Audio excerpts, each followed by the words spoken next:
ஆண்டவரும் அன்பு இரட்சகருமான இயேசு கிறிஸ்துவின் விலையேறப்பட்ட நாமத்தில் நான் உங்களை வாழ்த்துகிறேன். இந்த ஜெபப்பள்ளி நேரத்திற்காக கர்த்தரை நான் துதிக்கிறேன். உலக தோற்றத்திற்கு முன்பு தேவனால் முன்குறிக்கப்பட்டு எபேசு 1:4 கலாத்தியர் 1:15 தாயின் வயிற்றில் தெரிந்து கொண்டு தேசத்திற்காக ஜெபிக்கவும் உத்தரவாதம் பண்ணி மன்றாடவும் தேவனால் தெரிந்து கொள்ளப்பட்ட உங்களுக்காக கர்த்தரை நான் துதிக்கிறேன். ஆண்டவர் 2020ஆம் ஆண்டுக்குள் தேசத்திலே மன்றாடி ஜெபிக்கிற 5 லட்சம் மக்களை எழுப்பிவிட வேண்டும் என்ற தரிசனத்தை கொடுத்தார். அதன் மையத்தில் நின்று ஜெபிக்கிற மக்களை எழுப்பிக் கொண்டே இருக்கிறோம். இந்த ஜெபப்பள்ளி பாடங்கள் நிச்சயமாகவே உங்கள் ஆவிக்குரிய வாழ்க்கையில் ஜெபத்தில் வளரவும், ஜெபத்தில் முன்னேறவும், ஜெபத்தை கற்றுக்கொள்ளவும், இன்னும் அதிகமாக ஜெபத்தில் வளரவும் உங்களுக்கு நிச்சயமாய் உதவியாக இருக்கும் என்று கர்த்தருக்குள் நான் நம்புகிறேன். ஜெபத்தோடு இந்த பாடங்களை நாம் கேட்கலாம். அதற்கு முன்பு ஒரு ஜெபத்தை குறித்த ஒரு பாடலை நாம் இப்போது சேர்ந்து பாடி தேவனை மகிமைப்படுத்தலாம். ஆண்டவராயிருக்கிற இயேசு கிறிஸ்துவிடத்தில் சீசர்கள் வந்து ஜெபிக்க எங்களுக்கு போதிக்க வேண்டும் என்று கேட்டுக்கொண்டார்கள். அதை மையப்படுத்தி பாடப்பட்ட ஒரு பாடல். இந்த பாடலை பாடி நாம் ஜெபப்பள்ளி பாடத்திற்கு நேராய் கடந்து போவதற்கு தேவன் நமக்கு கிருபை தருவார். ஜெபிக்க எனக்கு கற்றுத்தாரும், ஜெபமே எனது வாழ்வாய் மாற்றும் என்கிற அந்த பாடல் நல்ல அழகான பாடல். அதை இந்த வார்த்தையை பாடலாக பாடியிருக்கிறோம். நாம் சேர்ந்து பாடலாம். ஹல்லேலூயா. ஜெபிக்க எனக்கு கற்றுத்தாரும், ஜெபமே எனது வாழ்வாய் மாற்றும். ஜெபிக்க எனக்கு கற்றுத்தாரும், ஜெபமே எனது வாழ்வாய் மாற்றும். ஜெபிக்க எனக்கு கற்றுத்தாரும், ஜெபமே எனது வாழ்வாய் மாற்றும். திறப்பில் நின்று ஜெபித்திட சுவரை நான் அடைத்திட, திறப்பில் நின்று ஜெபித்திட சுவரை நான் அடைத்திட, சோர்ந்திடாமல் ஜெபித்திட சோதனையை ஜெயித்திட, சோர்ந்திடாமல் ஜெபித்திட சோதனையை ஜெயித்திட. சேர்ந்து பாடுவோம். ஜெபிக்க எனக்கு கற்றுத்தாரும், ஜெபமே எனது வாழ்வாய் மாற்றும். ஜெபிக்க எனக்கு அரும், ஜெபமே எனது வாழ்வாய் மாற்றும். ஆவியில் நான் ஜெபித்திட அயராமல் நான் ஜெபித்திட, ஆவியில் நான் ஜெபித்திட அயராமல் நான் ஜெபித்திட, ஆற்றல் தாரும் தகப்பனே அடிமை நான் கேட்கிறேன். ஆற்றல் தாரும் தகப்பனே அடிமை நான் கேட்கிறேன். ஜெபிக்க எனக்கு கற்றுத்தாரும், ஜெபமே எனது வாழ்வு. ஆமென். பாடும்போதே ஜெபாபிஷேகம். எனக்கு கற்றுத்தாரும், ஜெபமே எனது மாற்றும். மோசேயை போல் ஜெபித்திட உணவை மறந்து ஜெபித்திட, மோசேயை போல் ஜெபித்திட உணவை மறந்து ஜெபித்திட, உந்தன் கோபத்தை ஆற்றிட எந்த ஜனத்தை மீட்டிட, உந்தன் கோபத்தை ஆற்றிட எந்த ஜனத்தை மீட்டிட. கரங்களை தட்டி எனக்கு கற்றுத்தாரும், ஜெபமே எனது வாழ்வாய் மாற்றும். ஜெபிக்க எனக்கு கற்றுத்தாரும், ஜெபமே எனது வாழ்வாய் மாற்றும். சேர்ந்து பாடுவோம். எனக்கு கற்றுத்தாரும், ஜெபமே எனது வாழ்வாய் மாற்றும். திறப்பில் நின்று ஜெபித்திட சுவரை நான், திறப்பில் நின்று சுவரை நான்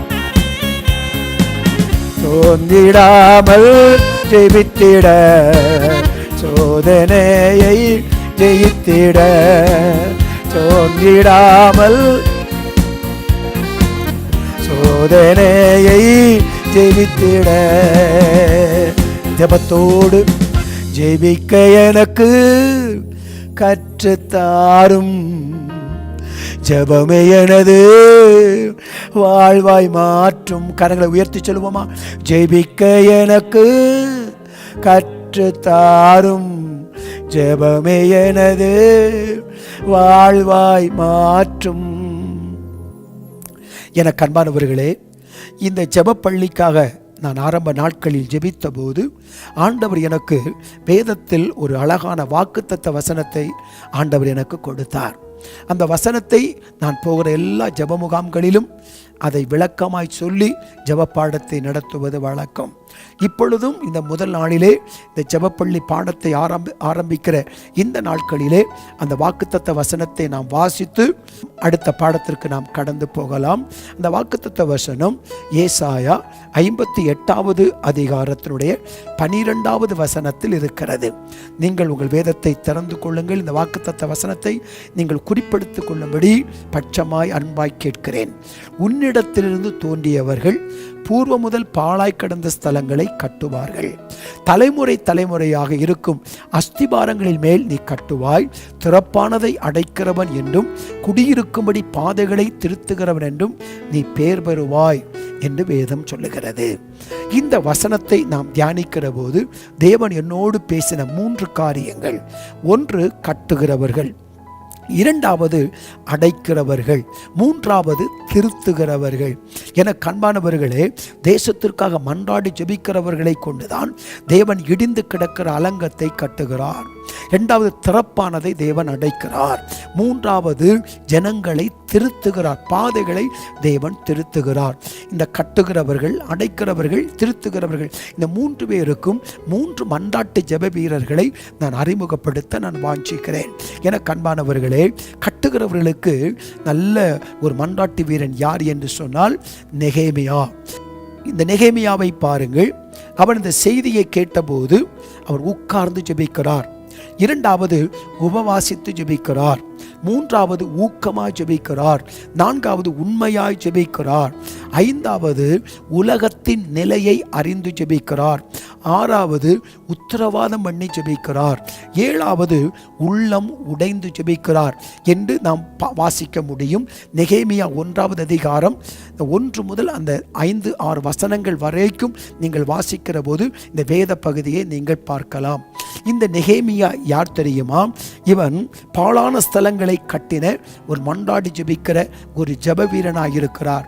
இவர் வாசிக்கிறோம், இவள் முழங்காலில் முன்னேறின ஒரு தேவ மனிதன், தடைகளை தகர்த்து முன்னேறிய ஒரு தேவனுடைய மனிதன், முடிக்கும் வரை முன்னேறிய ஒரு தேவ மனிதன். அவனை கொண்டுதான் ஆண்டவர் இடிந்து கிடக்கிற அலங்கத்தை 52 நாட்களிலே கட்டி முடிப்பதற்கு தேவன் நெகேமியாவை பயன்படுத்தினார். என அன்பானவர்களே, இன்றைக்கு நம்முடைய தேசத்தில் அநேகுடைய வாழ்க்கைகள் இடிந்து கிடக்கிறது, குடும்பங்கள் இடிந்து கிடக்கிறது, ஊழியங்கள் உடைந்து கிடக்கிறது, வாலிப தம்பிகளுடைய எதிர்கால வாழ்க்கைகள் உடைந்து கிடக்கிறது. இந்த உடைந்து கிடக்கிற வாழ்க்கையை திரும்பவும் சீர்படுத்தி பழுதாய் போனவற்றை திரும்பவும் புதுப்பித்து கட்டி மறுரூபப்படுத்துவதற்கு தேவன் தேடிக்கொண்டிருக்கிறவர்கள் யார் தெரியுமா? மன்றாடி ஜெபிக்கிற உங்களையும் என்னையும் தான். நெகேமியாவை கொண்டு தேவன் பலத்த கிரியைகளை செய்தார். என அன்பான கர்த்தருடைய பிள்ளைகளே, இந்த உலகம் திறமையானவர்களை தேடுகிறது, அழகாய் பாடுகிறவர்களை தேடுகிறது, நடிக்கிறவர்களை தேடுகிறது, திறமையானவர்களை தேடுகிறது. ஆனால் வானத்தையும் பூமியையும் உண்டாக்கின சர்வ வல்லமை உள்ள தேவனோ இந்த தேசத்தை மறுரூபப்படுத்தவும் பாழாய் போன இடத்தில் திரும்பவும் கட்டுவதற்கு ஆண்டவர் மன்றாடி ஜெபிக்கிற மக்களாகிய உங்களையும் என்னையும் தேவ பிள்ளைகளையும் கர்த்தர் தேடுகிறார். சங்கீதம் 74:3 நீங்கள் வாசித்து பார்த்தீர்கள் என்றால் வேதம் அங்கு தெளிவாய் சொல்லுகிறது, நெடுங்காலமாய் பாழாய் கிடக்கிற ஸ்தலங்களில் உடைய பாதங்களை எழுந்தருள பண்ணும், பரிசுத்த ஸ்தலத்திலே சத்துரு அவைகளை கெடுத்து போட்டானே. பாழாக்கப்பட்ட அந்த இடத்தை நெகேமியாவின் மூலமாய் கர்த்தர் புதுப்பித்து கட்டினதை நாம் வேதத்தில் வாசிக்கிறோம். எனக்கு இந்த ஆண்டவர் இந்த வசனத்தை இந்த ஜெப முகாமிலே கலந்து கொள்கிற ஒவ்வொருவருக்கும் சொல்லி ஆண்டவர் ஜெபிக்கும்படி என்னை பாரப்படுத்தினார். ஆகவே நாம் யார் தெரியுமா ஜெபிக்கிறவர்கள்? பாழாய் பாழாய் போன இடங்களை கட்டுகிறவர்கள், நாம் கட்டி எழுப்புகிறவர்கள். இடிந்து கிடக்கிற வாழ்க்கையை திரும்பவும் புதுப்பித்து கட்டுவது ஜெபம்தான். ஜெபம் அநேக காரியங்களை சாதிக்கும். என கண்பானவர்களே, இந்த ஜெபத்தை கொண்டுதான் அந்த நெகேமியா கட்டி அலங்கத்தை முடித்ததை வேதத்தில் வாசிக்கிறோம். இரண்டாவது ஆண்டவர் நமக்கு சொன்ன இரண்டாவது காரியம் திறப்பானதை அடைக்கிறவர்கள். இதற்கு மோசையை நான் உதாரணமாக வைத்து நான் பேச வாஞ்சிக்கிறேன். 106 சங்கீதம் 23வது வசனத்தை நீங்கள் வாசிக்கிற பொழுது, ஆகையால் அவர்களை நாசம் பண்ணுவேன் என்றார். அப்பொழுது தேவனால் தெரிந்து கொள்ளப்பட்ட மோசே அவர்களை அவர் அழிக்காதபடி அவருடைய உக்கிர கோபத்தை ஆற்றும் பொருட்டு அவருக்கு முன்பாக திறப்பின் வாயிலில் நின்றான். இவர்கள் யார் தெரியுமா? தேவனால் தெரிந்து கொள்ளப்பட்டவர்கள், தேவனால் அழைக்கப்பட்டவர்கள், தேவனால் முன்குறிக்கப்பட்டவர்கள். இவர்கள் விசேஷமானவர்கள், தேவனுடைய சிநேகிதர்கள், தேவனுடைய இருதயத்தை அறிந்தவர்கள், தேவனுடைய சித்தத்தை அறிந்து ஜெபிக்கிறவர்கள், தேவனுக்கு முன்பாக நின்று பரிந்து பேசுகிறவர்கள். அதற்கு மோசையை நான் உதாரணமாக வைத்து நான் பேசுகிறேன். ஜெபிக்கிறவர்கள் யார் தெரியுமா? திறப்பானதை அடைக்கிறவர்கள். நம்முடைய தேசத்திற்காக ஜெபிப்பதற்கு, திறப்பானதை அடைப்பதற்கு தேவன் இன்றைக்கும் ஆண்டவர் மன்றாட்டு வீரர்களை தேடிக்கொண்டிருக்கிறார். என கண்பானவர்களே, இன்றைக்கு சபைகளிலே திறப்பானதை அடைப்பதற்கு சபை மக்களை கர்த்தர் தேடிக்கொண்டே இருக்கிறார். இன்றைக்கு சபையில் ஜெபிக்கிற மக்கள் அதிகமாக எழும்ப வேண்டும். மன்றாடி ஜெபிக்கிற மக்கள் எழும்ப வேண்டும். முழங்கால் படியிட்டு உத்தரவாதம் பண்ணி ஜெபிக்கிற மக்கள் எழும்ப வேண்டும் என்று தேவன் விரும்புகிறார். என கண்பானவர்களே, இரண்டாவது ஆண்டவர் திறப்பானதை அடைப்பதற்கு தேவன் தெரிந்து கொண்ட பாத்திரம் யார் தெரியுமா? தேவனுடைய இருதயத்தை அறிந்த மோசையை கர்த்தர் தெரிந்து கொண்டார். மூன்றாவது திருத்துகிறவர்கள். இந்த திருத்துகிற அந்த காரியத்தை நாம் யாரை நாம் உபமானமாய் பார்க்கிறோம் என்றால் எலியாவை பார்க்கிறோம். எலியாவை குறித்து நாம் பார்க்கிற போதெல்லாம் அவர் கருத்தாய் ஜெபம் பண்ணினார் என்று யாக்கோபு 5வது அதிகாரம் 14வது வசனத்திலே நாம் வாசிக்கிறோம். அப்போ கருத்தாய் ஜெபித்த ஒரு மனிதன், அவர் எப்படி ஜெபித்தார்? எலியாவின் ஜெபம் கருத்தாய் இருந்தது. அவர் ஏன் உறவில் நின்று ஜெபித்தார்? உரிமை எடுத்து ஜெபித்தார். வாக்குத்தத்தத்தை பயன்படுத்தி ஜெபித்தார். அது மட்டுமல்ல, எலியாவின் 4 நிலை ஜெபத்தை நாம் பார்க்க முடியும். 4 நிலை ஜெபங்கள். முதலாவது எலியா தேவனுக்கு முன்பாக நின்று ஜெபிக்கிறதை பார்க்கிறோம். 1 ராஜாக்கள் 17வது அதிகாரத்தினுடைய 1வது வசனத்தில் நாம் அதை வாசிக்கிறோம். எலியா தரைமட்டத்தில் நின்று ஜெபிக்கிறார். இந்த தரைமட்டத்தில் நின்று ஜெபிக்கிற போது எலியாவின் ஜெபத்தை கேட்கிற தேவன் ஆகாபின் சிங்காசனத்தை கவிழ்த்து போடுவதை அங்கு பார்க்கிறோம். என கண்பானவரை தலைமட்டத்தில் நின்று ஜெபித்த ஜெபத்தை கேட்டு ஒரு பெரிய அந்த தேசத்தில் ஒரு பொருளாதார மந்த நிலைமைகளை ஏற்படுத்தி அதன் நிமித்தம் ஜனங்கள் தேவனை தேடுகிற ஒரு நிலைமைக்கு நேராய் வருவதை நாம் அங்கு வேதத்தில் வாசிக்கிறோம். இரண்டாவது, எலியாவின் ஜெப நிலை சற்று வளருகிறது. எப்படி வளருகிறது? 1 ராஜாக்கள் 17வது அதிகாரத்திலே நீங்கள் 20வது வசனத்தை நீங்கள் வாசிக்கிற போது அரைமட்ட ஜெபத்திற்கு எலியா கடந்து போகிறார். பிள்ளை மரித்து போய் இருக்கிறது. அந்த பிள்ளையை தாயினிடத்தில் கேட்டு வாங்கி எலியா தோளின் மேல் போட்டுக்கொண்டு அவர் தங்கியிருக்கிற அறைக்கு போகிறார். இப்போது மரித்து போன பிள்ளையை அவர் படுத்திருக்கிற கட்டிலில் அவர் படுக்க வைக்கிறார். இந்த அவர் பிரேதத்தோடு படுத்துக்கொள்ள முடியாது. பிள்ளையை உயிரோடு எழுப்பின பின்புதான் எலியா இளைப்பாற முடியும். ஆகவே திரும்ப திரும்ப ஜெபிக்கிறார். இடைவிடாமல் ஜெபித்து அந்த குழந்தையை உயிர்ப்பித்து தாயின் கையில் ஒப்பு கொடுக்கிறதை பார்க்கிறோம். இது எதை குறிக்கிறது? எலியா தரைமட்டத்தில் நின்று ஜெபிக்கிறார். சிங்காசனம் அசைக்கப்படுகிறது. இப்போது எலியா அரைமட்டத்திற்கு வளருகிறார். அங்கு மரித்து போன குழந்தையை உயிரோடே எழுப்புகிறார். இடைவிடாமல் ஜெபித்து உயிரோடே எழுப்புகிறதை பார்க்கிறோம். அதற்கு பின்பு எலியா அதோடு நின்று விடவில்லை. எலியா இப்போது அரை மட்டத்திலிருந்து இப்போது எலியா மலை மட்டத்திற்கு போகிறார். 1 ராஜாக்கள் 18ஆம் அதிகாரம் 32 முதல் 36 வரை நீங்கள் வாசிக்கிற பொழுது அங்கு நாம் ஒரு காரியத்தை நாம் பார்க்கிறோம். எப்படி கர்மேல் மலையிலே அவர் ஜெபிக்கிற போது வானத்திலிருந்து அக்கினி இறங்கி எல்லா பலிப்பொருட்களையும் பட்சிக்கிறதை நாம் பார்க்கிறோம். இப்போது எலியாவின் ஜெபம் வளர்ந்து கொண்டே இருக்கிறது. தரைமட்டத்தில் நின்று ஜெபித்த போது தேவ வல்லமை வெளிப்படுகிறது. அதற்கு பின்பு அவர் அரைமட்டத்திற்கு போகிறார். அரைமட்டத்தில் குழந்தையை உயிரோடு அவர் எழுப்புகிறதை பார்க்கிறோம். பார்க்கிறோம். இப்போது எலியா மலைமட்டத்திற்கு போகிறார். அங்கு வானம் திறக்கப்படுகிறது. எலியாவின் ஜெபத்தை கேட்டு தேவன் வானம் திறக்கிறார். அக்கினி இறங்குகிறது. அக்கி பனிப்பொருளை பட்சிக்கிறது. கர்த்தரே மெய்யான தெய்வம் என்பதை எலியா நிரூபிக்கிறதை நாம் இங்கு வேதத்தில் வாசிக்கிறோம். அடுத்தோடு மட்டுமல்லாமல் எலியா அதன் பின்பு சிகர மட்டத்திற்கு போகிறார். எலியா முகம் முழங்காலில் பட குனிந்து ஜெபிக்கிறார். ஒரு பெருமழையின் சத்தத்தை அவர் கேட்கிறார். என கண்பானவர்களே, எலியாவின் ஜெப நிலைகள் வளருவதை நாம் வேதத்தில் வாசிக்கிறோம். இப்போது சிகர மட்டத்தில் நின்று முகம் முழங்காலில் பட அவர் குனிந்து ஜெபிக்கிறதை பார்க்கிறோம். இப்படி ஜெபிக்கிற மக்கள் தான் தேசத்தில் எழுப்புதல் மழை வரும். முகம் முழங்காலில் பட குனிந்து ஜெபிக்கிற அனுபவம் இது எதை குறிக்கிறது? கற்ப வேதனையோடு ஜெபிக்கிற ஒரு அனுபவத்தை நாம் பார்க்கிறோம். கலாத்திய 4வது அதிகாரம் 19வது வசனத்திலே பவுல் சொல்லுகிறார், நான் கிறிஸ்து உங்களுக்குள் உருவாகும்படி நான் கற்ப வேதனைப்படுகிறேன் என்று சொல்லப்பட்டதை போல இங்கே எலியா ஒரு கற்ப வேதனையோடு ஜெபிக்கிற ஒரு அனுபவத்தை பார்க்கிறோம். இந்த வாக்குத்தத்த வசனத்தில் நாம் 3 காரியத்தை நாம் பார்க்கிறோம். ஒன்று கட்டுகிறவர்கள், இன்னொன்று அடைக்கிறவர்கள், இன்னொன்று திருத்துகிறவர்கள்.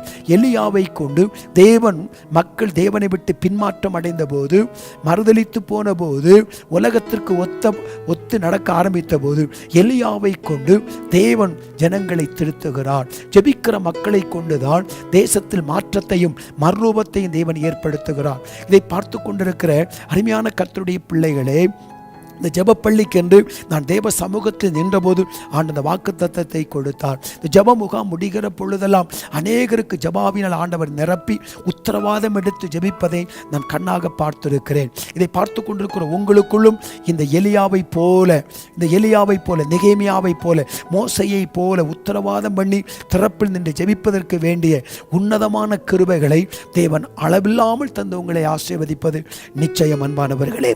ஆகவேதான் தேசத்தின் எழுப்புதலுக்கு தேவன் பயன்படுத்தப்பட்ட இவான் ராபர்ட்ஸ் ஆகியிருக்கலாம்.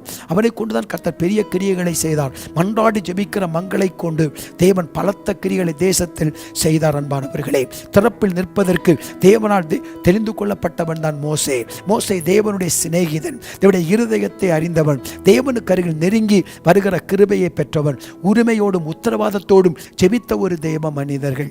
என கண்பானவர்களே, வரப்போகிற மகா பெரிய ஒரு எழுப்புதலுக்கு இப்படி மன்றாடி ஜெபிக்கிற மக்களை கர்த்தர் திரளாய் எழும்ப வேண்டும் என்று தேவன் விரும்புகிறார். ஒரு ஜெபிக்கிற ஒரு மனிதன் 10,000 பேருக்கு சமம்.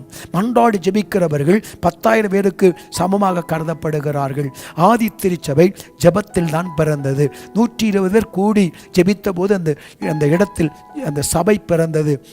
அவர்கள் ஜெபத்தில் இடத்தை அசைத்தார்கள், சிங்காசனத்தை அசைத்தார்கள், சிறைச்சாலைகளை அசைத்தார்கள், பலத்த காரியங்களை நடப்பித்தார்கள் என்று வேதம் சொல்லுகிறது. ஆகவே ஜெபிக்கிறவர்கள் தேசத்தை அசைக்கிறவர்களாய் கர்த்தர் மாற்றுகிறார். இந்த ஜெபப்பள்ளி பாடத்தில் நாம் கற்றுக்கொள்ள வேண்டிய முக்கியமான ஒரு காரியம், ஜெபம் தேசத்தை அசைக்கும், பெரிய எழுப்புதலை கொண்டு வரும். மன்றாடுகிற மக்கள் திரளாய் எழும்புகிற போது தேசத்தின் எழுப்புதல் சீக்கிரமாய் வரும் என்பதை நாம் விளங்கிக் கொள்ளலாம். என கண்பானவர்களே, இந்த உலகம் யாரையோ தேடிக்கொண்டிருக்கிறது. ஒரு திருச்சபையின் வளர்ச்சிக்கு தேவை ஜெபம். ஒரு திருச்சபையின் தரிசனம் நிறைவேறுவதற்கு தேவை ஜெபம். ஒருவர் பரிசுத்தமாய் வாழ்வதற்கு தேவை ஜெபம். ஒருவர் தன்னுடைய வாழ்க்கையில் அர்ப்பணிப்பை காத்துக் கொள்வதற்கு தேவை ஜெபம். அந்த ஜெபம் நம்மை பரிசுத்தமாய் காத்துக் கொள்ளுகிறது. அந்த ஜெபம் நம்மை காத்துக் கொள்ளுகிறது. ஒரு மனிதன் இந்த உலகத்துக்கு செய்கிற பெரிய உதவி ஜெபிக்கிற வேலைதான். அந்த ஜெபம் அவனை பாதுகாக்கிறது. சபையின் தரிசனங்கள் நிறைவேறுகிறது. ஊழிய வளர்ச்சிக்கு அது அடித்தளமாக இருக்கிறது. ஆவிக்குரிய வாழ்க்கைக்கு அஸ்திபாரமே ஜெப வாழ்க்கை தான். இயேசு கிறிஸ்து செய்த முதல் வேலையும் முக்கியமான வேலையும் ஜெபம் தான். அவர் அதிகாலையில் எழுந்து ஜெபத்தை முக்கியத்துவப்படுத்தினதை வாசிக்கிறோம். அப்போஸ்தலர் 6ஆம் அதிகாரம் 4ஆம் வசனத்தை நீங்கள் பாருங்கள். அவர் ஜெபத்தை முக்கியத்துவப்படுத்தி, நாங்களோ ஜெபம் பண்ணுவதிலும் வேதத்தை போதிப்பதிலும் உறுதியாய் தரித்திருப்போம் என்று சொன்னார்கள். ஆதி அப்போஸ்தலர்கள் ஜெப வேலை அவர்களுக்கு இருந்தது. அப்போஸ்தலர் 3ஆம் அதிகாரம் 1ஆம் வசனத்தை வாசித்து பாருங்கள். ஜெப வேளையாய் 9ஆம் மணி வேளை அவர்கள் ஜெபத்தில் தரித்திருந்தார்கள், உறுதியாய் தரித்திருந்தார்கள், இடைவிடாமல் அவர்கள் தரித்திருந்தார்கள். ஜெபத்தை முன்னதாக அனுப்பினார்கள், ஜெபத்தோடு போனார்கள், ஜெபம் பின்னாடி அவர்களை காத்தது. இப்படி பரிசுத்த வேதாகமத்தில் ஜெபத்தை குறித்து பார்த்து கொண்டே இருக்கலாம். என கண்பானவர்களே, இந்த வாக்குத்தத்த வசனத்தை கர்த்தர் நமக்கு கொடுத்து நம்மை பலப்படுத்த விரும்புகிறார். எலியாவை போல நாம் ஜெபிக்கவும், மோசையை போல ஜெபிக்கவும், நெகேமியாவை போல ஜெபிக்கவும் வேண்டிய உன்னதமான கிருபைகளை தேவன் நமக்கு அளவில்லாமல் தருவார். இந்த ஜெபப்பள்ளி பாடத்திற்கு, ஜெபமுகாம் பாடத்திற்கு நேரத்திற்கு ஆண்டவர் கொடுத்த இந்த வாக்குத்தத்த வசனத்தை நாம் தியானித்தோம். இப்பொழுது கருப்பொருளை நாம் பார்க்க போகிறோம். இந்த ஜெபப்பள்ளிக்கு என்று கர்த்தர் கொடுத்த ஒரு கருப்பொருள் என்றால் ஒரு வார்த்தை. என்ன வார்த்தை? விண்ணப்பம் பண்ணுகிறவர்கள். ஏசாயா 59வது அதிகாரம் 16வது வசனம். ஏசாயா 59:16. ஒருவரும் இல்லை என்று கண்டு விண்ணப்பம் பண்ணுகிறவன் இல்லை என்று ஆச்சரியப்பட்டார் என்று வேதம் சொல்லுகிறது. இந்த ஜெபப்பள்ளி பாடத்தின் மூலம் நாம் விண்ணப்பம் பண்ணி ஜெபிக்கிறவர்களாய் மாற வேண்டும் என்பதுதான் வேதம் நமக்கு சொல்லுகிறது. 1 தீமோத்தேயு 2வது அதிகாரம் 1-2 வசனங்களை வாசிக்கலாம். நான் பிரதானமாய் சொல்லுகிற புத்தி என்னவெனில், எல்லா மனுஷருக்காகவும் விண்ணப்பங்களையும் ஜெபங்களையும் வேண்டுதல்களையும் ஸ்தோத்திரங்களையும் பண்ண வேண்டும் என்று சொல்லுகிறார். ஆமென். நாம் எல்லா பயபக்தியோடும் நல்லொழுக்கத்தோடும் கலகமில்லாமல் அமைதியுள்ள ஜீவனம் பண்ணும்படிக்கு ராஜாக்களுக்காகவும் அதிகாரமுள்ள யாவருக்காகவும் அப்படி செய்ய வேண்டும் என்று சொல்லுகிறதை நாம் வாசிக்கிறோம். ஆகவே நாம் விண்ணப்பம் பண்ணுகிறவர்களாய் மாற வேண்டும். அதுதான் இந்த ஜெபப்பள்ளி பாடத்தினுடைய கருப்பொருளாய் இருக்கிறது. மூன்றாவது நாம் ஒரு முக்கியமான பகுதிக்கு கடந்து வருகிறோம். திறவுகோல் வசனம். லூக்கா 11ஆம் அதிகாரம் 1வது வசனம்.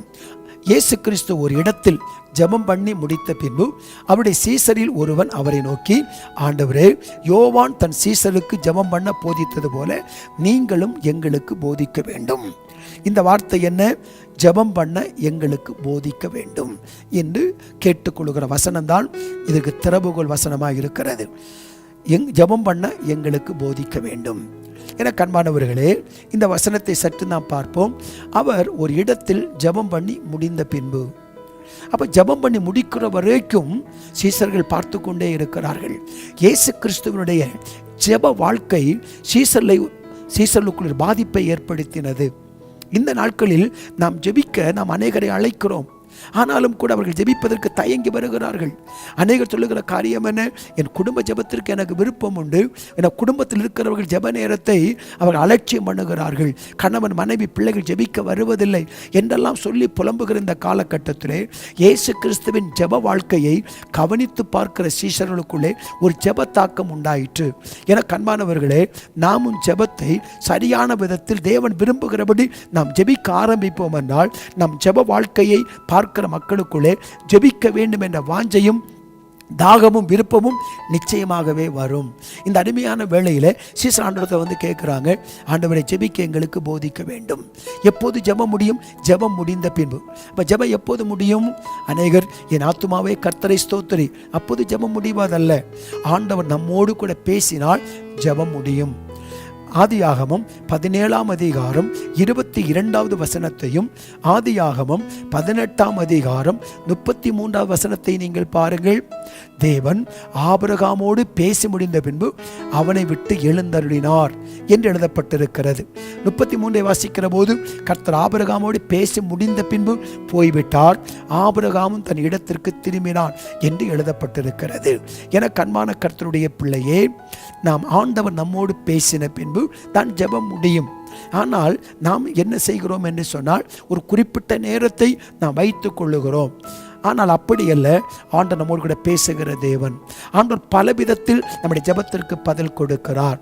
ஏனென்றால் அவர் ஜெபத்தை கேட்கிறவர் மட்டுமல்ல, ஜெபத்திற்கு நமக்கு பதிலளிக்கிற தேவனாகவே இருக்கிறார். இந்த அருமையான நேரத்தில் அருமையான கர்த்தருடைய பிள்ளையே, அவர்கள் ஜெபம் முடிக்கிற வரைக்கும் அவர்கள் பார்த்து கொண்டே இருக்கிறார்கள். ஜெப நேரத்தை நாம் கனப்படுத்த கற்றுக்கொள்ள வேண்டும். அநேக ஜெப நேரத்தில் தொலைபேசியிலும் பேசிக்கொள்வார்கள். பிள்ளைகளுக்கும் சில காரியங்களை செய்வதற்கு சொல்லுவார்கள். அவர்களுடைய ஜெப நேரங்கள் மனநிலையில் சில தடுமாற்றங்கள் உண்டாவதை பார்க்கிறோம். ஆனால் இந்த சீசர்களை பாருங்கள், இயேசு ஜெபம் பண்ணி முடிக்கிற வரைக்கும் அவர்கள் கவனித்து கொண்டே இருந்தார்கள். என கண்பானவர்களே, ஆண்டவராக இருக்கிற இயேசு கிறிஸ்துவை பாருங்கள், அவர் ஜெபிக்க போதிக்கிறார். அதை நாம் வேதத்தில் நாம் வாசிக்கிறோம்.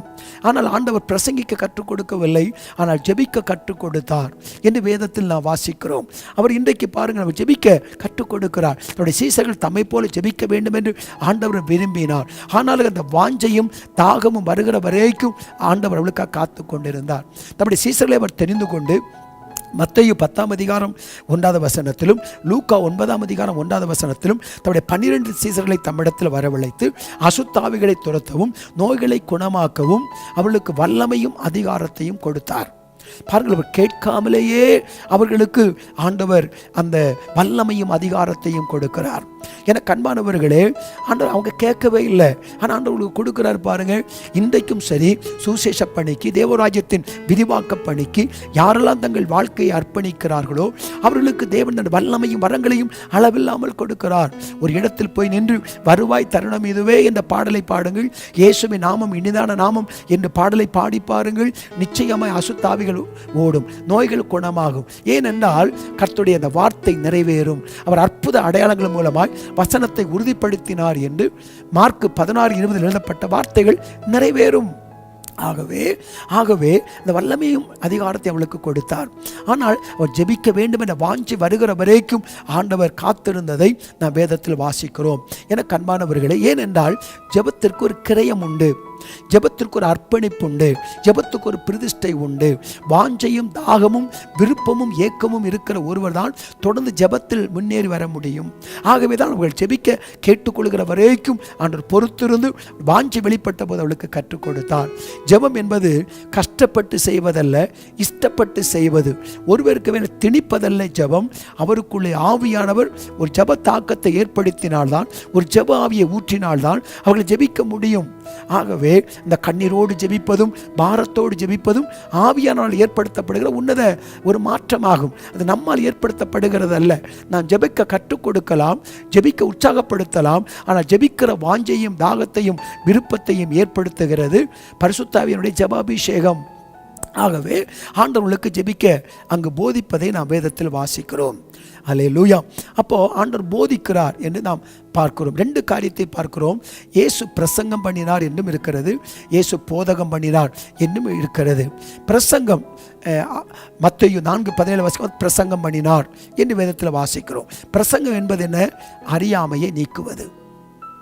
ஆனால் போதகம் என்பது புரியாமையை விளக்குவது. ஆண்டவராகிய இயேசு கிறிஸ்துவை பற்றி அறியவில்லை, அவர்களுக்கு ஒன்றும் அறியவில்லை. அவர்களை அறிய வைப்பது அவங்களுக்கு அது பிரசங்கம். ஆனால் ஆண்டவரை அறிந்த பின்பு வேதத்தை வாசிக்கிறார்கள், ஜெபத்தை கற்றுக்கொள்கிறார்கள். ஆனால் இன்னும் அதை குறித்து விவரமாய் தெரியவில்லை, அதுக்கு போதனை. அப்போ பிரசங்கம் என்பது அறியாமையை நீக்குவது, போதகம் என்பது புரியாமையை விளக்குவது. ஆகவே ஆண்டவர் போதகம் பண்ணுகிறார், போதிக்கிறார் அவர்களுக்கு. போதகம் என்றால் உங்களுக்கு நன்றாக தெரியும். போதிக்க வேண்டும் என்றால் அதற்கு ஒரு பாடத்திட்டம் உண்டு, அதற்கு ஒரு வகுப்பறை உண்டு, அதற்கு போதிப்பதற்கு வேண்டிய ஒரு நல்ல ஆசிரியர் உண்டு, அதற்கு ஒரு தேர்வு உண்டு, அதற்கு ஒரு முடிவு உண்டு என்பதெல்லாம் நமக்கு தெரியும். என கர்மானவர்களே, ஜெபம் ஒரு இனிமையான ஒரு வார்த்தை, ஜெபம் ஒரு இன்பமான வார்த்தை, ஜெபம் நம்மை ஆறுதல் படுத்தும் வார்த்தை, ஜெபம் நம்மை சந்தோஷப்படுத்தும் வார்த்தை, ஜெபம் நம்மை தேற்றும் ஒரு வார்த்தை. ஒருவர் உங்களுக்காக நான் ஜெபிக்கிறேன் என்று சொன்னாலே நமக்கு ஒரு சந்தோஷம் வருகிறது, நமக்கு ஒரு ஆறுதல் வருகிறது. நம்முடைய வாழ்க்கையில், ஆவிக்குரிய வாழ்க்கையில் அஸ்திவாரமே ஜெபம்தான். ஆனால் அந்த ஜெபத்தை குறித்து நாம் சரியாய் விளங்கி கொண்டால் நம்முடைய ஆவிக்குரிய வாழ்க்கை உறுதியான அஸ்திவாரத்தின் மேல் கட்டப்படுவது நிச்சயம். என கண்பானவர்களே, இயேசு உடனே அவளுக்கு ஒரு அழகான ஊமையின் மூலமாய் அந்த ஜெபத்தின் முடிவில் சொல்லுகிறார். லூக்கா 11ஆம் அதிகாரத்தில் நாம் அதை வாசிக்கிறோம். பரலோகத்திற்கு எங்கள் பிதாவே என்று சொல்லி ஆரம்பிக்கிறார். 5வது வசனத்தை நீங்கள் பாருங்கள். அந்த அழகான ஜெபத்தை அவர் கற்றுக் கொடுத்தது மட்டுமல்லாமல் அவர் அந்த ஜெபத்தின் ஒரு உண்மை நிலையை அவர்கள் விளங்கி கொள்ளும்படி, சரியாய் புரிந்து கொள்ளும்படி அவர் ஓமைகளை சொல்லுகிறார். பரிசுத்தவான்கள் சொல்லுகிறார்கள் 50 ஓமைகள் இருப்பதாக அவர் சொல்லுகிறார்கள். அது மட்டுமல்லாமல் இயேசு பயன்படுத்தின ஓமைகள் 38, லூக்காவிலே 29 ஓமைகள் இருப்பதாக நாம் பார்க்கிறோம். என கண்பானவர்களே, இந்த 3 ஓமைகளை இயேசு கிறிஸ்து ஜெபத்திற்கு பயன்படுத்துவதை பார்க்க முடிகிறது. முதலாவது ஓமை, ஜெபத்தை குறித்த ஓமை, லூக்கா 11ஆம் அதிகாரம் 5ஆம் வசனத்தில் நாம் வாசிக்கிறோம். இரவிலே வருகிற ஒரு நண்பனை குறித்த ஒரு ஓமை. 2வது ஓமை லூக்கா 18ஆவது அதிகாரம் 1 முதல் எழுதப்பட்டிருக்கிற ஒரு விதவை தாய் நியாயத்திற்காக நியாயாதிபதியின் வாசல் கதவை தட்டுகிற ஓமை. 3வது லூக்கா 18ஆம் அதிகாரம் 13ஆம் வசனத்திலிருந்து ஒரு ஒரு ஆயக்காரனும் ஒரு பரிசேயனும் ஜெபிக்க கடந்து போகிறார்கள். அப்படி 2 விட ஜெப நிலையை குறித்து வேதம் நமக்கு போதிக்கிறது. இந்த ஓமைகள் மூலமாய் ஜெபத்தின் ஆழமான கருத்துக்களை ஆண்டவர் அவர்களுக்கு சொல்வதை நாம் வேதத்தில் வாசிக்க முடிகிறது. என கண்பானவர்களே, இந்த லூக்கா 11ஆம் அதிகாரம் 5 முதல் எழுதப்பட்ட அந்த ஓமையினுடைய அர்த்தத்தை நாம் சற்று தியானித்தால் உங்கள் ஆவிக்குரிய வாழ்க்கையில் இன்னும் ஒரு சிறந்த அஸ்திபாரம் உள்ளவர்களாய் ஜெபத்தின் வெளிச்சத்துக்குள்ள கடந்து போவதற்கு அவைகள் மிகவும் உதவியாக இருக்கும் என்று நான் கர்த்தருக்குள் விசுவாசிக்கிறேன். இங்கே பாருங்கள், இரவிலே ஒருவன் வருகிறான். இரவிலே நண்பனிடத்தில் வருகிறான். இவன் சொல்லி கொண்டு வந்தவன் அல்ல, முன் குறிக்கப்பட்டு வந்தவனும் அல்ல. அந்த நாட்களில் ஒருவர் வந்து அலங்கத்திற்கு வெளியே தங்கக்கூடாது. தங்கினால் அது பாதுகாப்பற்ற நிலையை குறிக்கிறது. ஆனால் இந்த நண்பனை பாருங்கள், இவர் அலங்கத்திற்கு வெளியே தங்குகிறார். எதை குறிக்கிறது? ஓமையின் மூலம் எதை குறிக்கிறது? தேவையுள்ள மக்கள் நம்மை சந்திக்க வருகிற போது அவர்கள் சந்திப்பதற்கு ஏற்ற ஒரு இடத்தில் அமைத்துக் கொள்கிற ஒரு உன்னதமான வாழ்க்கையை அது குறிக்கிறது. இவன் இரவிலே வருகிறான் பாருங்கள். அவன் வெளியிலே தங்கினபடியினால்தான் அவனை ஏற்றுக்கொள்ள முடிந்தது. இரண்டாவது அவனை பார்க்கிறோம், அங்கு இரவிலே வந்த அந்த நண்பன் தனக்கு என்ன வேண்டும் என்று சொல்லவில்லை, எனக்கு என்ன தேவை என்று சொல்லவில்லை. ஆனால் தேவையோடு வந்தவருடைய தேவைகளை இந்த நண்பன் அறிந்து அவனுக்கு உதவி செய்கிறதை நாம் பார்க்கிறோம். மூன்றாவது, இந்த நண்பனிடத்தில் காணப்படுகிற இன்னொரு குணத்தை பாருங்கள். வருகிறவனிடத்தில் வைப்பதற்கு அப்பங்கள் இல்லை, ஆனால் தான் நேசிக்கிற ஒருவரிடத்தில் அப்பங்கள் உண்டு என்பதை அவர் அறிந்திருக்கிறார். பாருங்கள், அந்த அப்பம் இருக்கிற நண்பர் இவருக்கு தெரிந்தவராக இருக்கிறார். தேவையோடு வந்த ஒரு நண்பன் இருக்கிறார். அவருக்கு தன்னால் போஷிக்க முடியாது, ஆனால் போஷிக்கிற அப்பம் இன்னொரு இருப்பதை அவர் பார்க்கிறார். ஆகவே இரவிலே அந்த நண்பனிடத்தில் போய் கதவை தட்டுகிறார். உங்களுக்கு தெரிந்திருக்கிறபடி இரவு நேரத்தில் ஒரு வீட்டின் கதவை தட்ட வேண்டும் என்றால் எப்போதாவது ஒரு முறை போய் அந்த கதவை தட்டுகிற பழக்கம் அல்ல, தொடர்ந்து அந்த பாதையில் போகிற பழக்கம். இதை எதை குறிக்கிறது? தேவையான நேரத்தில் மட்டும், அவசரமான நேரத்தில் மட்டும், நமக்கு ஏதாவது ஒரு ஆபத்து வருகிற நேரத்தில் மட்டும் தேவனை தேடி போகிற ஒரு பழக்கம் உள்ளவர்கள் அல்ல, அடிக்கடி தேவனிடத்தில் போகிற ஒரு பழக்கம் உள்ளவர்களாக இருக்க வேண்டும் என்பதை இந்த பகுதி நமக்கு நேர்த்தியாய் நமக்கு சொல்லி தருகிறது.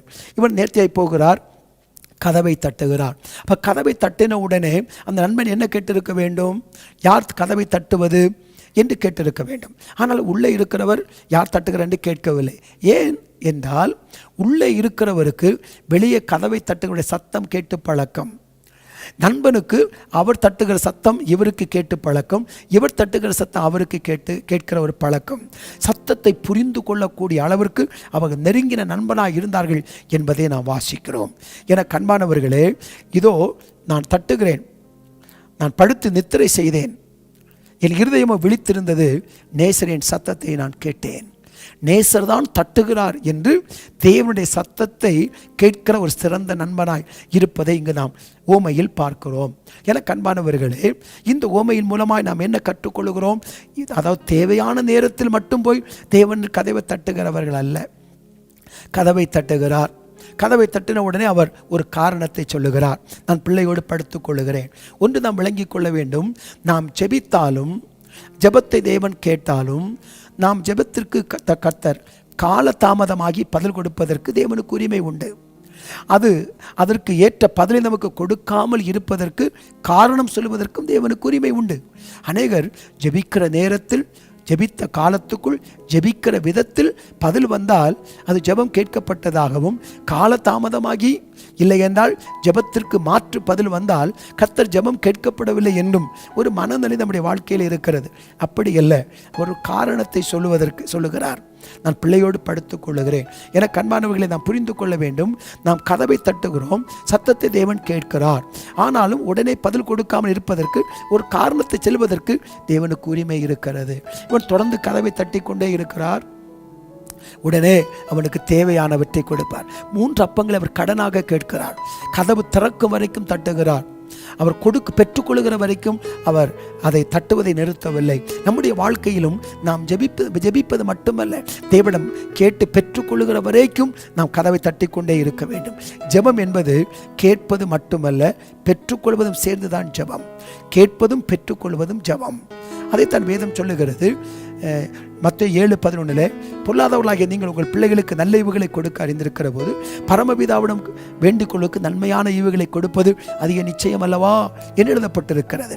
ஜெபம் என்பது ஜெபித்து போவது மட்டுமல்ல, நாம் ஜெபிப்பதும் கேட்பதும் பெற்றுக்கொள்வதும் சேர்ந்ததுதான் ஜெபம். இப்போ நன்றாக கவனிங்கள். அவன் பெற்றுக்கொள்கிறான். எப்படி பெற்றுக்கொள்கிறார்? 3 அப்பதான் கேட்டான், தேவையானவற்றையெல்லாம் கொடுப்பார் அல்லவா என்று எழுதப்பட்டிருக்கிறது. அப்போ கேட்பது 3 அப்பந்தான், ஆனால் அவனுக்கு தேவையான எல்லாவற்றையும் கர்த்தர் கொடுப்பார். ஆகவே தான் வேதம் சொல்லுகிறது, நீங்கள் ஜெபிப்பதற்கு முன்னே உங்களுக்கு என்ன தேவை என்பதை பிதா அறிந்திருக்கிறார். ஒரு அருமையான ஒரு காரியம். என கண்பானவர்களே, இந்த தேவையுள்ள மனிதனுக்கு அப்பம் இருக்கிறவர் தெரியாது, அப்பம் இருக்கிறவருக்கு தேவையுள்ள மனிதனை பற்றி தெரியாது. ஆனால் இந்த நண்பன் நடுவில் இருக்கிறார், என் நண்பன், அந்த தேடி வந்த நண்பனுக்கு ஆதரவு காட்டின அந்த நண்பன் தேவையுள்ள நண்பனையும் தெரியும், தேவைகளை சந்திக்கிற தேவனையும் தெரியும். அப்படி என்றால் ஜெபம் என்பது என்ன? தேவையுள்ள மனிதனின் தேவைகளை அறிந்து தேவைகளை சந்திக்கிற தேவனிடத்தில் மன்றாடுவதுதான் ஜெபம்.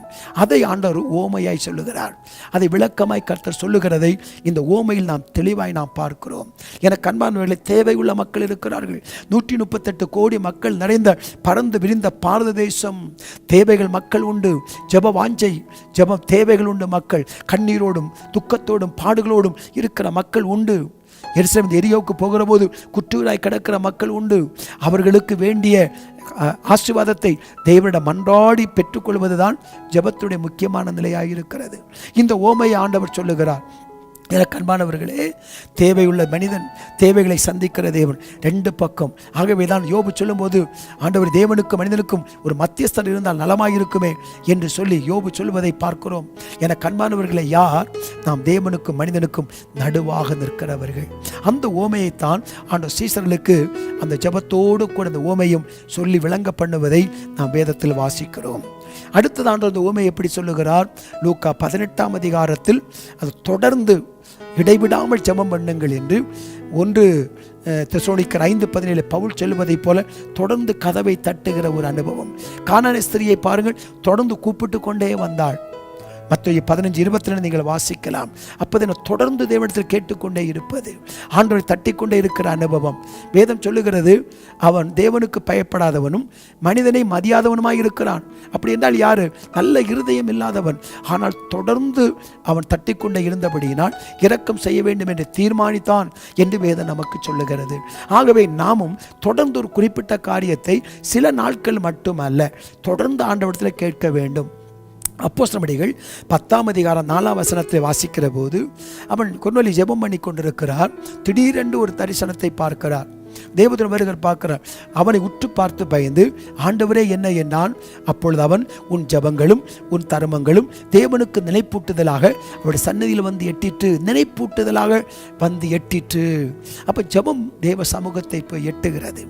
வெளிப்படுத்தல் 5:8 வெளிப்படுத்தல் 8:3 நீங்கள் வாசித்து பாருங்கள். ஜெபம் தேவ சமூகத்தை எட்டுகிறது. அந்த புஸ்தகத்தை அவர் வாங்கின போது அந்த 4 ஜீவன்களும் 24 மூப்பர்களும் தங்கள் தங்கள் சுரமண்டங்களையும் பரிசுத்தவான்களுடைய ஜெபங்களாய் தூப வர்க்கத்தால் நிறைந்த பொற்கலசத்தையும் பிடித்துக்கொண்டு ஆட்டுக்குட்டியானவருக்கு முன்பாக வணக்கமாய் விழுந்து பரிசுத்தவான்களுடைய ஜெபங்களை தேவதூதர்கள் தேவ சமூகத்தில் தூப வர்க்கமாய் மாற்றுகிறார்கள் என்று வேதம் நமக்கு இங்கு தெளிவாய் சொல்லுகிறது. சங்கீதம் 18ஆம் சங்கீதம் 6ஆம் வசனத்தை நீங்கள் பாருங்கள். சங்கீதம் 18:6 எனக்கு உண்டான நெருக்கத்திலே கர்த்தரை நோக்கி கூப்பிட்டேன், என் தேவனை நோக்கி அபயமிட்டேன், தமது ஆலயத்தில் என் சத்தத்தை கேட்டார், என் கூப்பிடுதல் அவர் சன்னதியில் போய் காதுகளில் ஏறிற்று. எவ்வளவு அருமையான வார்த்தை பாருங்கள். ஜெபம் பரலோகத்தை எட்டுகிறது, தேவ சமூகத்தை எட்டுகிறது. ஜெபம் சாதாரணமானதல்ல. ஒரு பரிசுத்தவான் இப்படி சொன்னான், நான் ஜெபிக்கிற போது வானம் எனக்கு சிங்காசனம், பூமி எனக்கு பாதப்படி என்று சொன்ன தேவன் குனிந்து நம்முடைய ஜெபத்தை கேட்கிறார். ஆகவே அவருடைய காதும் நம்முடைய வாயும் ஒரே நேர்கோட்டில் வருகிறது என்று சொன்னார் ஒரு பரிசுத்தவான். அப்படி குனிந்து நம்முடைய ஜெபத்தை ஆண்டவர் கேட்கிறார். அன்பானவர்களே, ஆகவே ஜெபம் மிக விலையேறப்பட்டது. அந்த வேதம் சொல்லுகிறது பாருங்கள், ஜெபத்துடைய மரியாதையை குறித்து அங்கு வேதம் என்ன சொல்லுகிறது பாருங்கள்.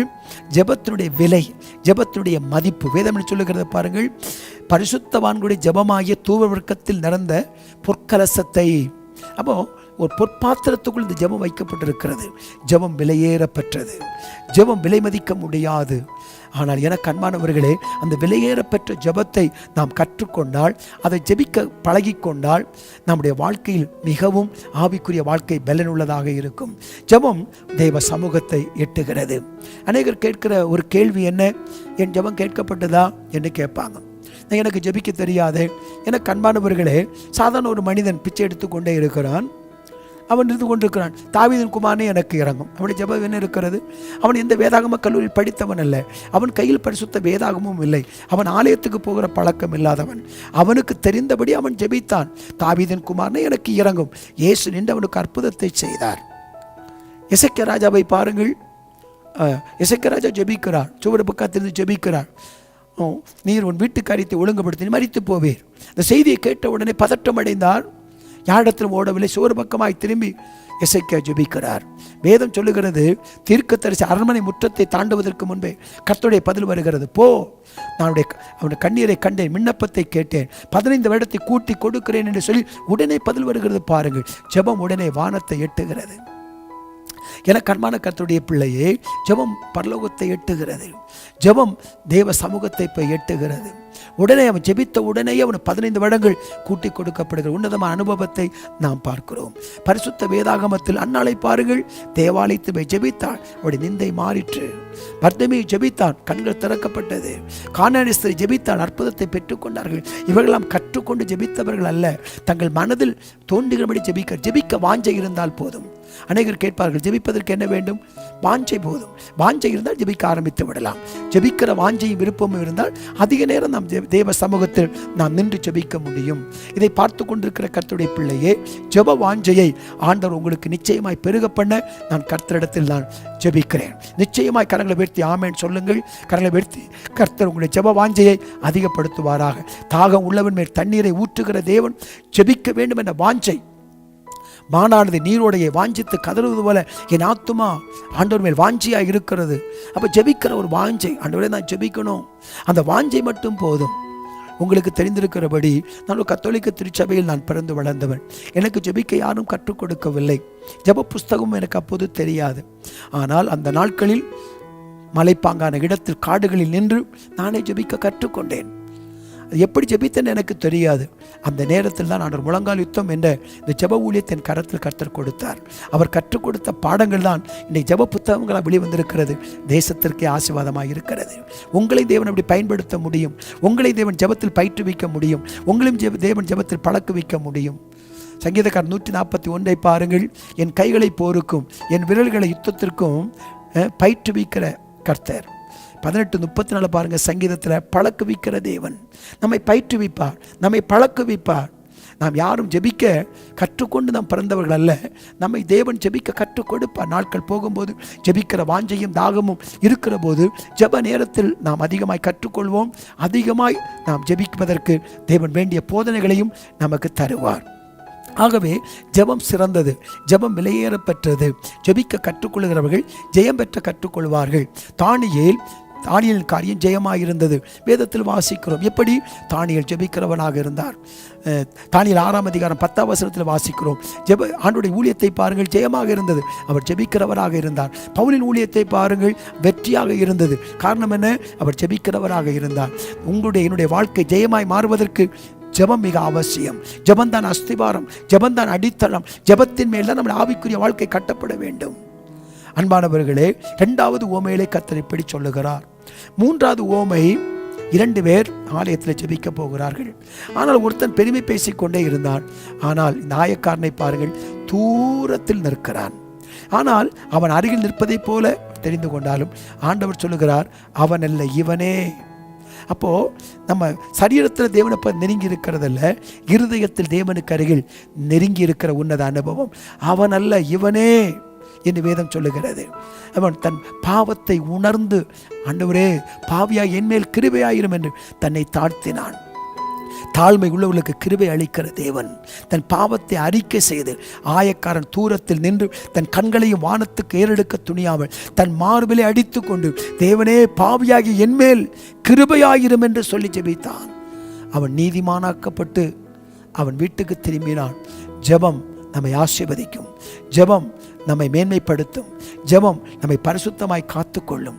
ஜெபம் என்று நினைத்து விடாதீர்கள். அந்த ஜெபம்தான் நம்முடைய ஆவிக்குரிய வாழ்க்கைக்கு மிக பிரயோஜனமாக இருக்கும். அவைதான் நமக்கு மிகவும் அவசியம்.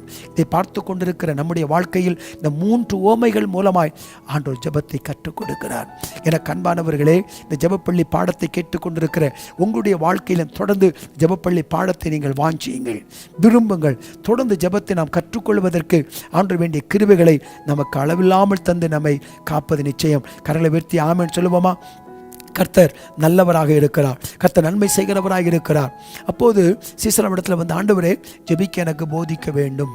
உடனே ஆண்டவர் அழகான ஓமையின் மூலம் ஜெபிக்க கற்றுக் கொடுக்கிறார். அவள் ஜெபத்தை கற்றுக்கொண்டார்கள். பின் நாட்களில் அவர்கள் ஜெபத்தில் வளர்ந்ததை குறித்து பரிசுத்த வேதாகமம் நமக்கு அழகாய் போதிக்கிறது. அது மட்டுமல்ல, நம்ம ஜெபிக்கணும் பாருங்க. அநேகர் ஜெபிக்கிறது எனக்காக இன்னொருவர் ஜெபித்துக் கொள்வார்கள். இல்லை, நீங்கள் பரிசுத்த வேதாகமத்தில் யாக்கோபு 5ஆம் அதிகாரத்திற்கு வாருங்கள். இங்கு நாம் ஜெபிப்பதற்கு 7 ஜெபங்களை யாக்கோபு பொதுவாக நமக்கு அறிமுகப்படுத்துவதை யாக்கோபு 5ஆம் அதிகாரத்தில் நாம் வாசிக்கிறோம். யாக்கோபு 5ஆம் அதிகாரம் 13ஆம் வசனத்தை வாசிக்கலாம். உங்களில் ஒருவன் துன்பப்பட்டால் ஜெபம் பண்ண கடவன். அப்ப துன்பப்படுகிற நம்ம ஜெபிக்கணும்.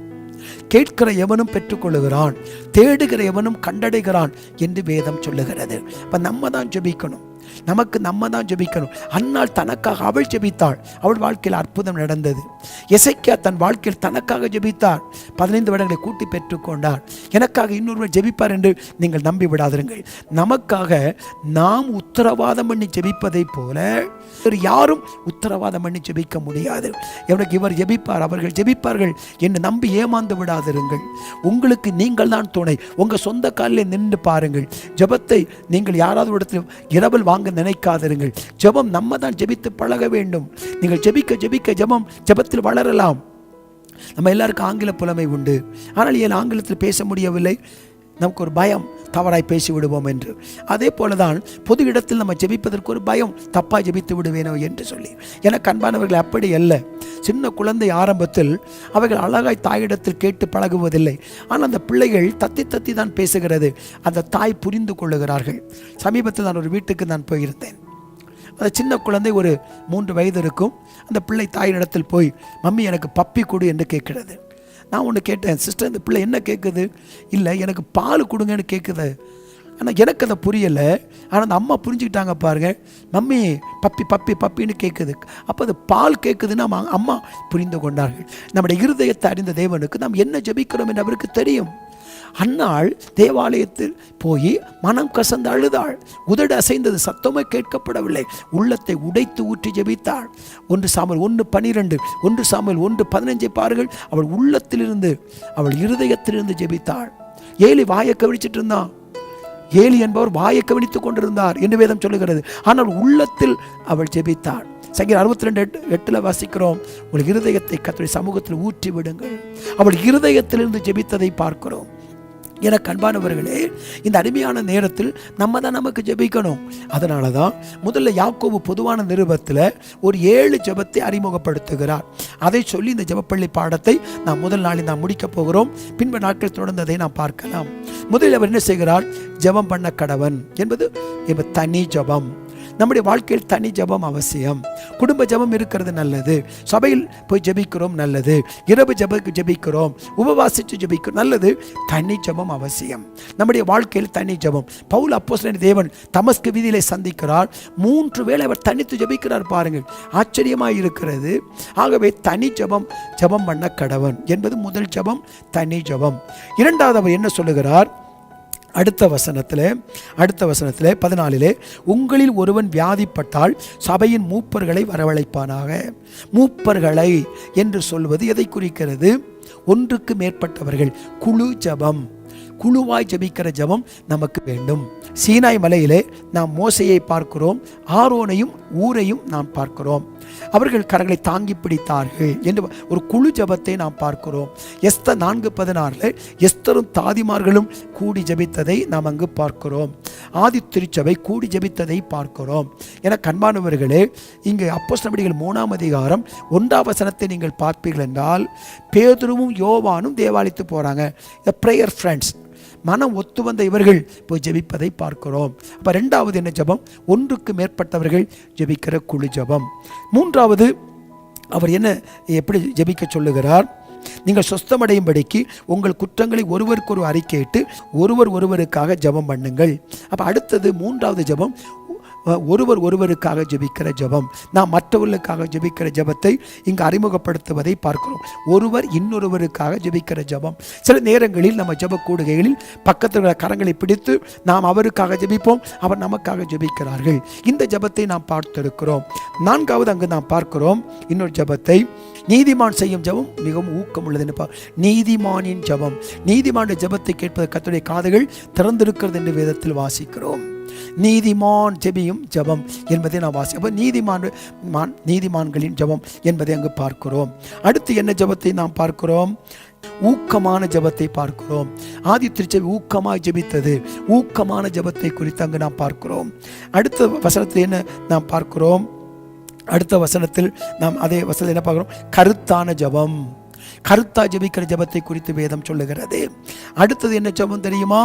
விசுவாசம் உள்ள ஜெபத்தை குறித்து அவங்க சொல்லுகிறார். ஏனென்றால் விசுவாசம் நம்பப்பட உறுதியும் காணப்படாதவர்களில் நிச்சயமாய் இருக்கிறது. விசுவாசித்து நாம் ஜெபிக்க வேண்டும் என்று சொல்லுகிறார். ஒன்று திரும்பவும் உங்களுக்கு ஞாபகப்படுத்துகிறேன். தனி ஜெபங்கள், குழு ஜெபங்கள், விசுவாசம் உள்ள ஜெபங்கள், அடுத்தது ஒருவர் ஜெபிக்கிற ஜெபம், நீதிமான் செய்யும் ஜெபம், ஊக்கமான ஜெபம், கருத்தான ஜெபம். இந்த ஜெபங்களை நாம் ஜெபிக்க கற்றுக்கொள்ள வேண்டும். ஜெபத்தில் நாம் வளர்ந்து முன்னேறுகிற பொழுது நாம் சரியாக ஜெபிக்க கற்றுக்கொள்வது ஒரு சிறந்த உன்னத அனுபவமாகும். இந்த அருமையான நேரத்தில் இதை பார்த்து கொண்டிருக்கிற நம்முடைய வாழ்க்கையிலே ஒரு வெற்றி உள்ள வாழ்க்கைக்கு, ஒரு ஜெயமுள்ள ஒரு வாழ்க்கைக்கு, ஒரு ஆசீர்வாதமான வாழ்க்கைக்கு, தடைகளை தாண்டி முன்னேறுகிற ஒரு வாழ்க்கைக்கு, தேவ உறவுக்குள் நாம் கடந்து வருவதற்கு ஜெபம் மிக அவசியம். ஜெபம் தேவனை சந்திக்க வைக்கிறது, நாம் தேவனோடு பழக வைக்கிறது. ஜெபத்தில் பல விதங்கள் இருக்கிறது. நாம் தனி ஜெபம் தேவனோட பழக்கத்தை ஏற்படுத்துகிறது. உபவாச ஜெபம் தேவனுக்கு அருகில் நம்மை நெருங்கி வைக்கிறது. மன்றாட்டு ஜெபம் தேவனுடைய சிநேகிதனாய் நம்மை மாற்றுகிறது. ஆகவே இந்த ஜெபங்களை அப்படியே யாக்கோபு அறிமுகப்படுத்தி கொண்டே வருகிறார். இப்படி எல்லா விதங்களிலும் ஜெபித்து நாம் பழகுவோமானால் நம்முடைய ஆவிக்குரிய வாழ்க்கையில் ஒரு சிறந்த நிலைக்கு கடந்து போவதற்கு இந்த ஜெபங்கள் நமக்கு நிச்சயமாய் உதவி செய்யும். இந்த அருமையான வேளையில் இந்த ஜெபப்பள்ளி பாடத்தை கேட்டுக்கொண்டிருக்கிற அருமையான கர்த்தருடைய பிள்ளைகளே, உங்களுடைய வாழ்க்கையிலும் ஒரு சிறந்த ஜெப வீரராய் கர்த்தர் மாற்றுவதற்கு அவர் விருப்பமுள்ளவராய் இருக்கிறார். இந்த ஜெபாபிஷேகத்தை நாம் கேட்டு பெற்றுக்கொள்ள வேண்டும். ஜெபத்தில் வளர்ந்து நாம் முன்னேற வேண்டும். இந்த ஜெபம் நமக்கு மிகவும் அவசியமாக இருக்கிறது என்பதை நாம் பார்க்கிறோம். அது மட்டுமல்ல, நாம் எப்படி ஜெபிக்க வேண்டும் என்பதை குறித்தும் நாம் பார்த்து நாம் ஜெபத்தை நாம் முடிக்க போகிறோம். நாம் எப்படி ஜெபிக்க வேண்டும்? மத்தேயு 6:9 பாருங்கள். ஜெபம் பண்ண வேண்டிய விதமாவது. அப்போ ஜெபிப்பதற்கு ஒரு விதம் இருக்கிறது. அந்த ஜெபிக்கிற விதத்தில் நாம் ஜெபிக்க வேண்டும் என்று வேதம் நமக்கு போதிக்கிறது. அந்த எப்படி ஜெபிக்க வேண்டும்? நாம் பிதாவை நோக்கி நாம் ஜெபிக்க வேண்டும். வேதம் நமக்கு தெளிவாக சொல்லுகிறது, நாம் பிதாவை நோக்கி நாம் ஜெபிக்க வேண்டும். மத்தேயு 6:6 லூக்கா 11:2 பிதாவை நோக்கி நாம் ஜெபிக்க வேண்டும் என்று வேதம் நமக்கு போதிக்கிறது. இரண்டாவது, இயேசு கிறிஸ்துவின் நாமத்தில் நாம் ஜெபிக்க வேண்டும். யோவான் 15:16 யோவான் 16:23 இந்த வசனங்களை நாம் வாசிக்கிற போது இயேசுவின் நாமத்தில் நாம் ஜெபிக்க வேண்டும் என்று வேதம் நமக்கு போதிக்கிறது. மூன்றாவது, ஆவியில் நிறைந்து நாம் ஜெபிக்க வேண்டும் என்று வேதம் நமக்கு சொல்லுகிறது. 1 கொரிந்தியர் 14:14 எபேசியர் 6:18 யூதா 1:20 இந்த வசனங்களை நாம் வாசிக்கிற போது வேதம் சொல்கிறது, பரிசுத்த ஆவியில் நிறைந்து ஜெபிக்க வேண்டும். நாம் பிதாவை நோக்கி நாம் ஜெபிக்க வேண்டும். இயேசு கிறிஸ்துவின் நாமத்தில் நாம் ஜெபிக்க வேண்டும். பரிசுத்த ஆவியின் அபிஷேகத்தில் நிறைந்து நாம் ஜெபிக்க வேண்டும் என்று வேதம் நமக்கு போதிக்கிறது. ஏனென்றால் 1 தீமோத்தேயு 2:5 நாம் வாசிக்கிற போது தேவனுக்கும் மனிதருக்கும் மத்தியஸ்தர் இயேசுதான். ஆகவே நாம் இயேசுவின் நாமத்தில் நாம் ஜெபிக்க வேண்டும். ஆகவே பிதாவை நோக்கி இயேசுவின் நாமத்தில் ஆவியில் நாம் நிறைந்து நாம் ஜெபிக்கிற ஒரு உன்னத அனுபவத்துக்கு நாம் வருகிற போது ஆண்டவருடைய ஜெபத்தை அங்கீகரிக்கிறார். ஜெபத்தில் நாம் ஜெபிக்கிற போது ஜெபத்தை தேவன் நமக்கு கற்றுக் கொடுத்து அதிகமாக ஜெபிக்கிற கிருபைகளை தேவன் நமக்கு தருவார். எனக்கு அன்பானவர்களே, இந்த ஜெபப்பள்ளி பாடத்தில் நாம் அநேக காரியங்களை கற்றுக்கொண்டோம். இப்படி தொடர்ந்து நாம் ஜெபிக்க கற்றுக்கொள்ளுகிற போது நம்முடைய ஆவிக்குரிய வாழ்க்கையில், ஜெப வாழ்க்கையில் நாம் இன்னும் கருத்தாய், கரிசனையோடும் கண்ணீரோடும் சிறப்பாய் ஜெபிப்பதற்கு இன்னும் நாம் கிருபைகளை அளவில்லாமல் நாம் பெற்றுக்கொள்வோம். ஆகவே நாம் ஜெபம் என்றால் என்ன என்பதையும் குறித்து நாம் பார்க்கலாம். ஒரு 7 கருத்துக்களை நான் சொல்லி நான் ஜெபத்தை முடிக்க நான் வாஞ்சிக்கிறேன். நம்பர் ஒன்று, ஜெபம் என்பது நாம் தேவ சமூகத்தில் வந்து நிற்பது ஜெபம். நாம் தேவ சமூகத்திற்கு வர வேண்டும். யாத்திரையாகமம் 34ஆம் அதிகாரம் 2வது வசனம், நாம் தேவ சமூகத்திற்கு நாம் வந்து நாம் நிற்க வேண்டும். அந்த வசனத்தை விடியற் காலத்தில் ஆயத்தமாகி சீனாய் மலையில் ஏறி என் உச்சியில் காலமே என் சமூகத்தில் வந்து நில், தேவ சமூகத்திற்கு வருவது. 2வது, நாம் இருதயத்தை திறப்பது. நாம் தேவ சமூகத்திற்கு வர வேண்டும், நாம் இருதயத்தை நாம் திறக்க வேண்டும். 1 சாமுவேல் 1ஆம் அதிகாரம் 13வது வசனமும் 15வது வசனத்தை நீங்கள் பார்த்தீர்கள் என்றால், அவள் இருதயத்திலிருந்து ஜெபித்தாள். இருதயத்தை திறப்பது. 3வது, இருதயத்தில் இருந்து பேசுவது. தேவ சமூகத்தில் வருவது, இருதயத்தை திறப்பது, இருதயத்தை ஊற்றி விடுவது. சங்கீதம் 62:8 படி, கர்த்தருடைய சமூகத்தில் உள்ள இருதயத்தை ஊற்றி விடுங்கள். இருதயத்தை திறந்து காண்பிப்பது தான் ஜெபம். ஆகவே 3வது, தேவ சமூகத்தில் வருவது, இருதயத்தை திறப்பது, இருதயத்தை ஊற்றி விடுவது. 4வது, இருதயத்தை நாம் ஊற்றிவிட்டோம், இருதயத்தை தேவ பிரசன்னத்தால் நிரப்புவது, தேவ மகிமையினால் நிரப்புவது. 1 சாமுவேல் 1ஆம் அதிகாரம் 18ஆம் வசனம், பின்பு அவள் துக்கமுகமாயிருக்கவில்லை. அவள் தேவ சமூகத்தில் வருகிற போது அவள் கண்ணீரோடு வாழ்ந்தவள், கவலையோடு வாழ்ந்தவள், துக்கத்தோடு வாழ்ந்தவள், வேதனையோடு வாழ்ந்தவள். ஆனால் தேவ சமூகத்தை விட்டு திரும்புகிற பொழுது பின்பு அவள் துக்கமுகமாக இருக்கவில்லை. அந்த ஜெப நேரத்தில் அவள் ஜெபித்த ஜெபம் அவள் இருதயத்தை ஆறுதல் படுத்தியது, காயத்தை ஆறுதல் படுத்தியது, மன்னிக்க முடியாத காரியத்தை மன்னிக்க வைத்து அவளுடைய இருதயம் லகுவானதை வேதத்தில் வாசிக்கிறோம். ஆகவே முதலாவது, தேவ சமூகத்தில் நாம் வர வேண்டும், இருதயத்தை திறக்க வேண்டும், இருதயத்தை ஊற்றிவிட வேண்டும், இருதயத்தை தேவ பிரசன்னத்தால் நாம் நிரப்ப வேண்டும். 4வது சொல்லிவிட்டேன். 5வது, நாம் என்ன செய்ய வேண்டும்? ஒரு எதிர்பார்ப்பு நமக்கு இருக்க வேண்டும். 1 ராஜாக்கள் 11ஆம் அதிகாரம் 41-42 ஒரு எதிர்பார்ப்பு, மழை வரும் என்கிற எதிர்பார்ப்பு. நான் ஜெபித்து விட்டேன், கர்த்தர் ஜெபத்தை கேட்டுவிட்டால் என் வாழ்க்கையில் அற்புதங்கள் நடக்கும், என் வாழ்க்கையில் ஆசீர்வாதங்கள் கிடைக்கும் என்கிற எதிர்பார்ப்பு நம்முடைய வாழ்க்கையில் இருக்க வேண்டும். அடுத்ததாக, நாம் நன்றி சொல்ல வேண்டும். தேவ சமூகத்தில் நாம் நன்றி சொல்ல வேண்டும். கர்த்தருடைய ஜெபத்தை கேட்பார் என்பது மட்டுமல்ல, அதற்கு முன்கூட்டியே நாம் நன்றி சொல்ல வேண்டும். 103ஆம் சங்கீதம் 1-2 வசனங்களை பார்க்கிற போது, என் ஆத்துமாவே கர்த்தரை ஸ்தோத்திரி, அவர் செய்த சகல உபகாரங்களை மறவாதே. முன்கூட்டியே கர்த்தரின் ஜெபத்தை கேட்டார் என்கிற அந்த உத்தரவாதத்தோடு நாம் நன்றி சொல்லி தேவனை மகிமைப்படுத்த வேண்டும். இப்படி நாம் செய்கிற போது நம்முடைய ஜெபம் மகிமையாக மாறும். அருமையான நேரத்தில் நாம் தொடர்ந்து ஜெபிப்பதற்கு நாம் கற்றுக்கொள்வோம். முதலாவது, தேவ சமூகத்திற்கு வருவது, இருதயத்தை திறப்பது, இருதயத்தை ஊற்றிவிடுவது, இருதயத்தை தேவ பிரசன்னத்தை நாம் நிரப்புவது. அடுத்தது எதிர்பார்ப்பது. அது மட்டுமல்லாமல் நன்றி சொல்லி பழகுவது. இந்த உன்னத அனுபவங்களை சர்வ வல்லமையுள்ள தேவன் நமக்கு தந்து நம்மை மேன்மேலும் ஆசீர்வதிப்பார்.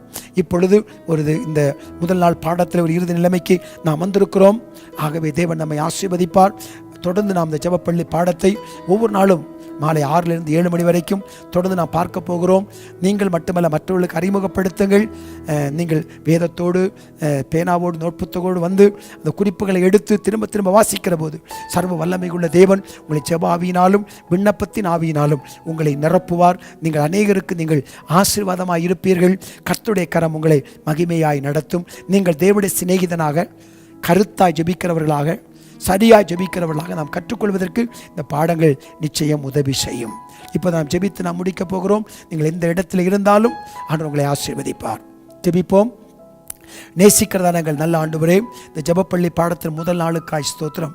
இதை கேட்டுக்கொண்டிருக்கிற ஒவ்வொருவரையும் கர்த்தர் ஆசீர்வதியும். அவர்களும் சரியாக ஜெபிக்க கற்றுக்கொள்ள எங்களுக்கு கிருபைகளை தரும். அடிமைக்கு ஆண்டவரே கற்றுக் கொடுத்தீரே, அதை எனக்கு தெரிந்ததை நான் மற்றவர்களுக்கு போதிக்க கர்த்தர் கிருபை கொடுத்தீர்.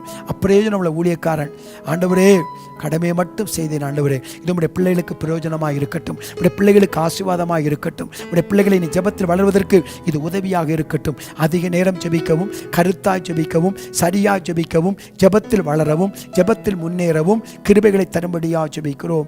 எல்லா சோர்வுகள் பலவீனங்கள் மாறட்டும்.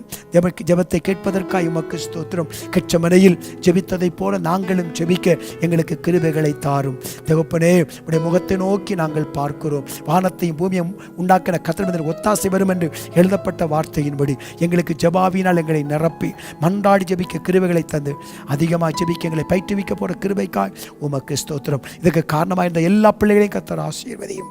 ஜெபத்தை கேட்டதற்காய் நன்றி. ஆண்டவராக இருக்கிற இயேசு கிறிஸ்துவின் விலையேறப்பட்ட நாமத்தில் ஜெபிக்கிறேன். ஜெபத்தை கேட்டதற்காய் நன்றி சொல்லுகிறேன் நல்ல பிதாவே. என கண்பானவர்களே, இந்த முதல் நாள் பாடத்தை நாம் முடித்து விட்டோம். தொடர்ந்து ஒவ்வொரு நாளும் கர்த்தருக்கு சித்தமானால் அதை தொடர்ந்து உங்களோடு பேசுவதற்கு கிருபை செய்வார். இந்த பாடத்தை நீங்கள் எழுதின குறிப்புகளை திரும்ப பாருங்கள். ஜெபத்தில் வளர்வதற்கு கிருபைகளை தேவனிடத்தில் கேளுங்கள். கர்த்தர் தாமே உங்களை அதிகமாக ஆசீர்வதிப்பார்.